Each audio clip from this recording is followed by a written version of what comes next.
Now, in an interview earlier this week, Chelsea and England football player Frank Lampard said that when the England players are trying to win the World Cup in South Africa this summer, it'd be a good thing if their wives and girlfriends stayed at home.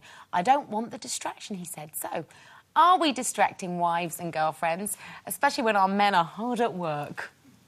Our what? Then there would be a bit of a distraction, yes. Are you distracting? Are you distracting myself? I've just got that mood on at the minute.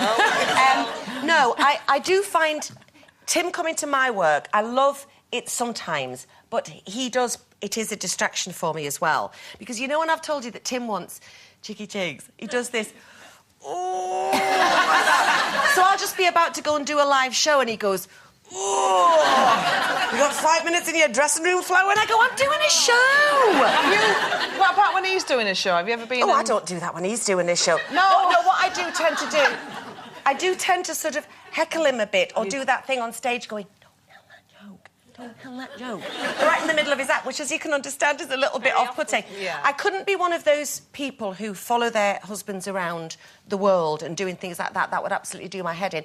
I also wouldn't want him with me all the time at work, because I tend to boss him a bit. Which will surprise everybody.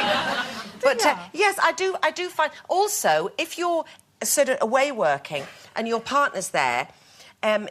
You're constantly, if you're late from work and they don't let you home early, and then you've got them wanting to go out for dinner and stuff. I would rather separate the two as much as possible. So I would find it a distraction if I was a footballer and the wags wanted to come. I wouldn't want them near me. As much as I would love to follow my young man round playing drums and everything, I think it is a complete distration. And thank goodness... if you were playing drums during his act, it would be. Sam is me. Oh, I love this one. No, it is a distraction when you've got your partner with you. I must admit, I find it... I do a completely different show when my fiancé is in the audience, because I can't flirt with the band as much, you know. Or, you know, it's just a different atmosphere when dynamic that it creates, isn't it? It is. So we've sort of sorted that out, that we don't really go to each other's gigs much. Well, I don't so much travel with Darren now, but when we first got together, he has, he plays all over the world and quite often gets to take somebody with him. So I would go an awful lot with him before Ben came along. We had this gig in the Dominican Republic. Very, very top DJ. Yeah, he's a DJ. And so we get to the Dominican Republic, and this guy picks us up, the promoter, and he's going, right, OK, Darren, I've sorted out your rider. Is there anything your girlfriend wants for tonight? And I said, yeah, I'd like a beanbag, please. I think he thought it was a new drug he'd not heard of. I meant an actual beanbag. So we went to the gig, and Darren's on at, like, 4 o'clock in the morning, because, you know, when you're the headline DJ, you go on late. Oh, I was so jet-lagged. So I got my beanbag out. But does he play, like, do? Techno. Banging, banging, banging. Oh. No words in it. No melody. No. Yeah, he loves it. So I put the beanbag under the desk, and that's a little kip. That's not distracting. That's keeping yourself tucked away like a little mouse. What did the audience think you were doing under the down? Well, there you go. Well, that is how I sustain my rock and roll myth. For 3 hours. Yeah. Well, never that long. Never that long.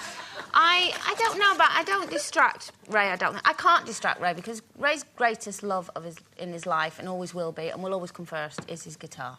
Oh. And I've accepted that, ladies and gentlemen. Oh. And so he sits there all day with the headphones on while we're watching telly, though.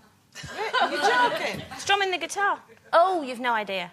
So I sit there and think, bless him, he's so, he's so into it, so professional. And then eventually I go... and the guitar neck, because I can't really hear it. I can just hear this strumming, which is even worse in a way. So he just sits there strumming while you're watching telly? Yeah. And the odd night when he decides to put the guitar down... I think, oh, well, here we go. And then I tell him that he needs to practice a bit more. Great. Oh, we're off for a break now, but we'll be having a laugh with the crank.